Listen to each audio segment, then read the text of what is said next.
é a estrofe, ou a parte, número 6 deste poema, Navio Negreiro. Veja só o que ele fala. Eu vou ler cada uma delas sem muita pausa, para vocês primeiro ouvirem-na. Existe um povo que a bandeira empresta para cobrir tanta infame e cobardia, e deixa-a transformar-se nessa festa em manto impuro de bacante fria.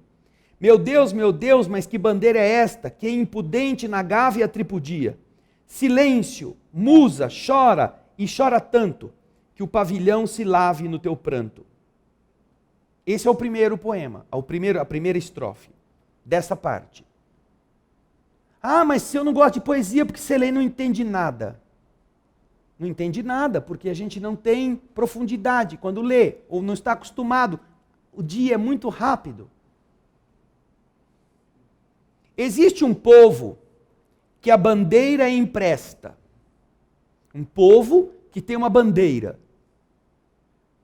E que pega essa bandeira e empresta essa bandeira para cobrir tanta infâmia e covardia, que é o tráfico de escravos. E deixa transformar-se nessa festa em manto impuro de bacante fria. Bacante, procura aí, Ana Paula. Por favor. Sacerdotisa de Baco. Mulher dissoluta, devassa, libertina. Ele está falando que a bandeira se transforma, volta lá, Natal, isso, nesse manto impuro, dessa prostituta fria, indiferente. Não é uma bandeira, é um manto de alguém que é dissoluto, é devasso, que não está se importando com o outro. Meu Deus, mas que bandeira é esta? Procura impudente.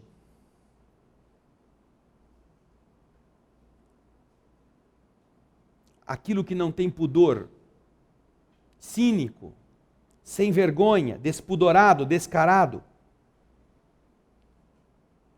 Meu Deus, mas que bandeira é esta? Que descarado na gávea tripudia. Que gávea é esta? Gávea é a parte do navio aonde a bandeira é hasteada, no mastro. Tanto que existe, para os que antigamente navegavam, o posto de vigia do cesto da gávea, que sendo o lugar mais alto, é capaz de enxergar mais longe, para desviar o navio de rochedos, etc. E lá então se hasteia a bandeira, que cínica, tripudia, que está lá, sobre os que estão presos naquele barco. Que impudente, que bandeira é esta? Silêncio.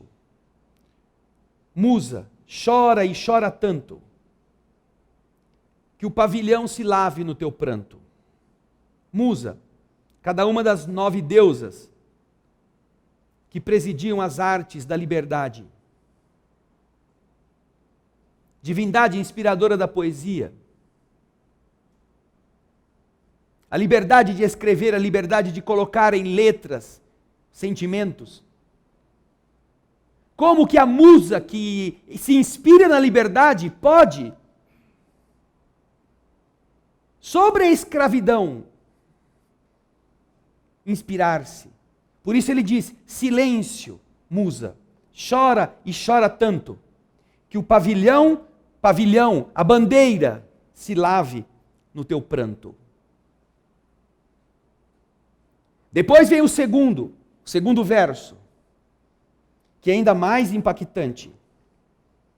Auriverde pendão da minha terra, que a brisa do Brasil beije e balança, estandarte que a luz do sol encerra e as promessas divinas da esperança. Tu que da liberdade após a guerra foste hasteada nos heróis na lança, antes te houvesse roto na batalha, que servires a um povo de mortalha. Diz o verso. Auriverde pendão da minha terra. Vamos ver o que cada uma dessas imagens está dizendo. Volta lá, por favor, Ana Paula. Auriverde, ouro e verde. A cor da nossa bandeira. Auriverde pendão da minha terra. Que a brisa do Brasil beija e balança. Estandarte. Porta-estandarte na escola de samba é aquela que leva a bandeira. Porta-bandeira, porta-estandarte. Estandarte que a luz do sol encerra. Onde é que está a luz do sol na bandeira? Onde? No ouro, no amarelo. Auro e verde, ouro e verde. Estandarte que a luz do sol encerra e as promessas divinas da esperança. Qual é a cor da esperança?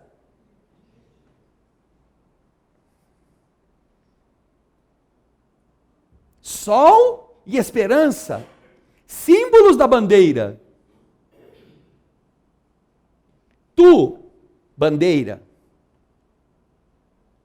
que dá liberdade após a guerra, foste hasteado na lança dos heróis?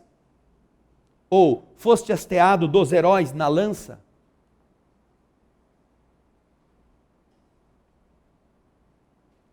Depois da guerra, liberdade, todos nós nos livramos de Portugal.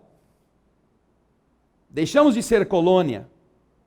Tornamos-nos uma nação independente. Colocamos o nosso estandarte com o orgulho de sermos livres. Antes te houvesse rasgado na batalha do que servires a um povo de mortalha. Mortalha é o pano que as pessoas antigas usavam para embrulhar o defunto que levavam ao cemitério. Auriverde, pendão da minha terra, que a brisa do Brasil beija e balança. Estandarte que a luz do sol encerra e as promessas divinas da esperança. Tu que da liberdade após a guerra foste hasteado dos heróis na lança, antes te houvesse roto na batalha, que servires a um povo de mortalha. E ele termina no terceiro verso. Fatalidade atroz que a mente esmaga. Extingue nesta hora o brigue imundo. O trilho que Colombo abriu nas vagas, como um íris no pélago profundo. Mas é infâmia demais da etérea plaga. Levantai-vos, heróis do novo mundo. Andrada, arranca esse pendão dos ares. Colombo, fecha a porta dos teus mares. Fatalidade atroz que a mente esmaga. Que coisa terrível é você escravizar um outro ser. Que é algo deprimente para qualquer um que pensa.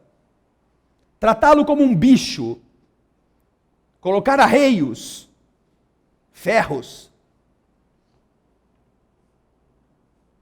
Extingue, nesta hora, o brigue imundo.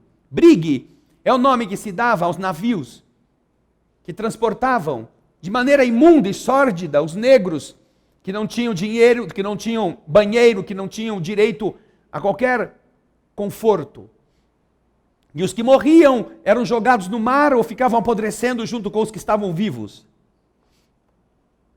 O trilho que Colombo abriu nas vagas, Cristóvão Colombo saiu da Europa e descobriu a América. Abriu um caminho no meio das vagas, no meio das ondas do oceano. Este trilho que ele abriu, como se fosse um arco-íris, um caminho de luz no pélago profundo, no mar profundo.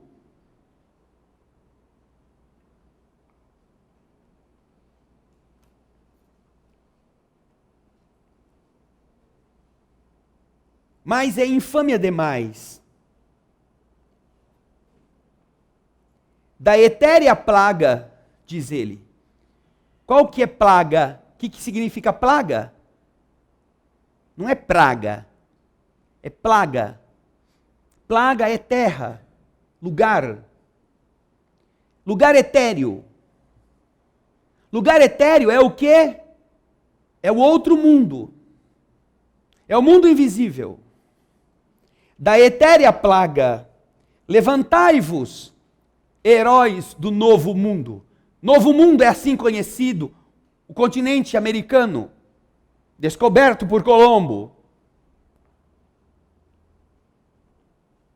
Levantai-vos, heróis do novo mundo. Ele invoca estes espíritos. Já que ele não pode fazer nada com os encarnados, ele invoca estas almas. E os intima. Andrada. Quem é Andrada? José Bonifácio de Andrade Silva, o patriarca da independência brasileira. Ele não acabou de falar que a nossa bandeira conseguiu a liberdade na guerra e foi hasteada nos heróis, pelos heróis na lança da vitória. Quem lutou para conseguir a independência do Brasil? Mais do que José Bonifácio, que é chamado o patriarca da independência. Aquele cujo espírito veio à terra para ajudar o Brasil a se tornar livre, segundo nos relatam os espíritos. E tão nobremente ele fez o que fez, que tendo sido preso por Dom Pedro I, a quem ele era um dos mais importantes conselheiros. Quando Dom Pedro declara a independência do Brasil, ele o faz depois de ler as cartas da sua mulher e as cartas de, justamente, José Bonifácio.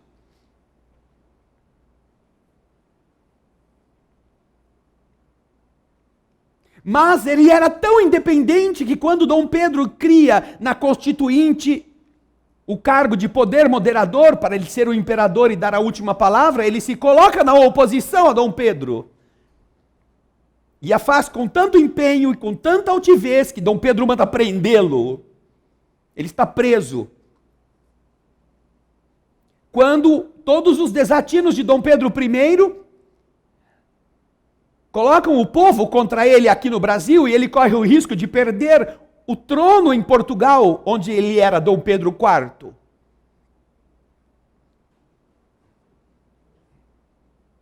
É aconselhado, portanto, a deixar o Brasil e voltar para Portugal, entregando o poder ao seu filho, o príncipe regente, Dom Pedro II. E quando perguntam a ele, mas quem vai ser que vai tomar conta desse garoto de 4 anos aqui, agora? Nas mãos de quem vai ficar o reino? E Dom Pedro I diz, nas mãos do único homem que pode torná-lo um imperador. E manda tirar José Bonifácio da cadeia. E coloca seu filho, Dom Pedro II, como tutelado de José Bonifácio, que passa a ser o regente do Brasil, até que acontece o golpe da maioridade, quando José Bonifácio reconhece que Dom Pedro II já tinha condições de ser declarado maior, para assumir ele sozinho o governo do nosso país, como imperador, o chamado golpe da maioridade. Este é Andrada, que deu a sua vida pela liberdade, a quem Castro Alves invoca no mundo dos espíritos e diz: levantai-vos, heróis do novo mundo. Andrada, arranca este pendão dos ares. Esta bandeira, que tendo se tornado a bandeira de um povo livre, agora escraviza os seus semelhantes. Colombo, fecha a porta dos teus mares. Você que descobriu a América e que fez a conexão entre os dois mundos, afunde estes navios.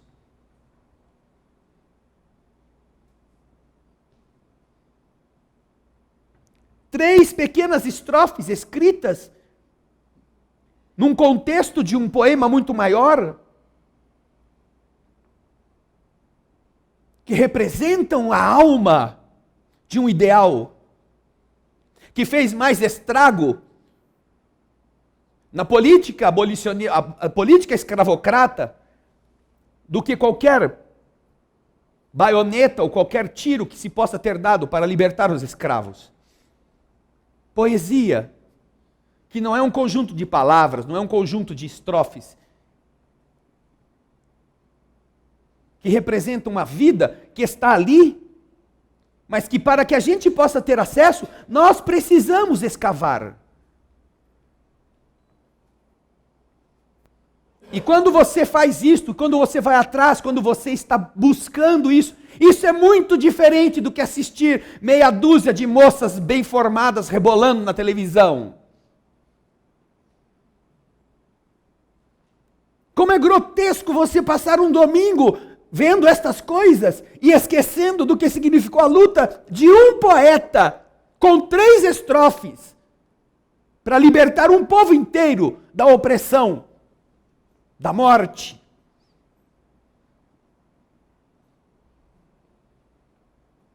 Este é o mundo espiritual.